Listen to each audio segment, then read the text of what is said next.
Here I used the nifty little bleeder kit, which is made by OEMTools.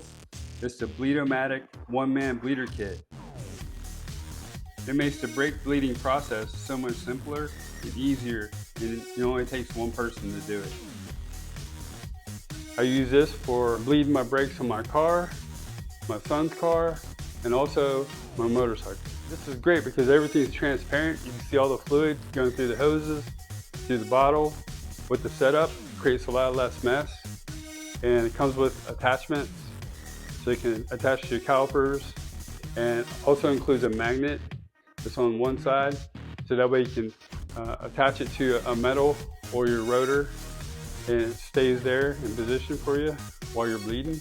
I decided to upgrade my brake fluid to a OEMTools 5.1 high temp brake fluid. I used the Good Cook brand turkey baster for this process.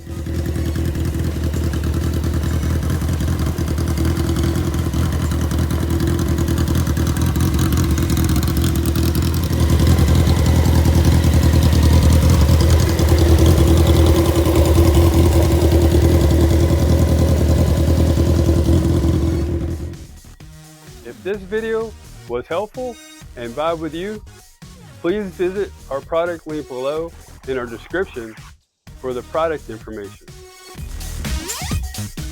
Also, comment, like, follow, and subscribe for more product videos that we'll be sharing.